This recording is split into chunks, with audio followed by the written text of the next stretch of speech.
बिहार, जहां बुद्ध को ज्ञान और महावीर को निर्वाण प्राप्त हुआ। कृषि बिहार की अर्थव्यवस्था का मुख्य आधार है और राज्य की 77% आबादी कृषि पर निर्भर है। राज्य के कृषि और उससे जुड़े क्षेत्रों के सतत विकास के लिए वर्ष 2008 में एक सुविचारित कृषि रोड मैप की परिकल्पना माननीय मुख्यमंत्री श्री नीतीश कुमार जी द्वारा की गई, जिसके चौथे संस्करण का शुभारंभ 18 अक्टूबर 2023 को भारत की माननीय राष्ट्रपति श्रीमती द्रौपदी मुर्मू जी द्वारा किया गया।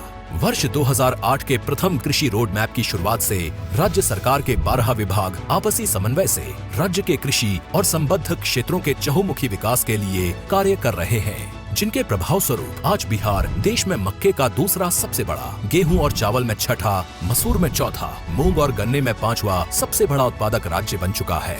इसके अलावा बिहार देश का चौथा सबसे बड़ा सब्जी उत्पादक और 8वां सबसे बड़ा फल उत्पादक राज्य भी है।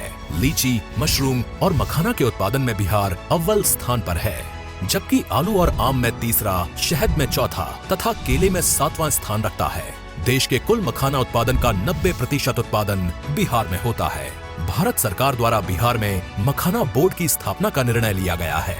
कृषि उत्पादन में हो रही उत्तरोत्तर वृद्धि के लिए बिहार को अब तक 5 बार कृषि कर्मण पुरस्कार से सम्मानित किया गया है।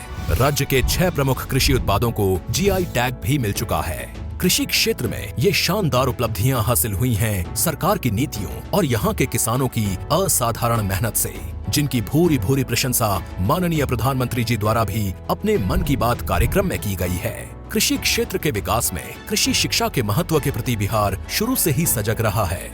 वर्तमान सरकार द्वारा राज्य में कृषि विश्वविद्यालय एवं कई महाविद्यालयों की स्थापना की गई है। देश में पहली बार कृषि स्नातक छात्रों को छात्रवृत्ति देने के संग बिहार सरकार द्वारा इसी माह हजारों नए कृषि विशेषज्ञों की नियुक्ति भी की गई है। कृषि क्षेत्र में नई तकनीकों, प्रौद्योगिकी के प्रयोग और अवसंरचनाओं के विकास को संकल्पित बिहार सरकार द्वारा अपने 7 निश्चय 2 के संकल्प हर खेत को बिजली, हर खेत को पानी के तहत सिंचाई के लिए अलग से कृषि विद्युत फीडर की स्थापना करने के संग जल जीवन हरियाली अभियान के अंतर्गत सूक्ष्म सिंचाई, पक्का चेक डैम, नए कुओं का निर्माण तथा तालाब, आहर पईन का जीर्णोद्धार भी किया जा रहा है। राज्य सरकार की पहल से बिहार का हर मेहनतकश अन्नदाता समृद्धि और स्वावलंबन की नई ऊंचाइयों को छुएगा।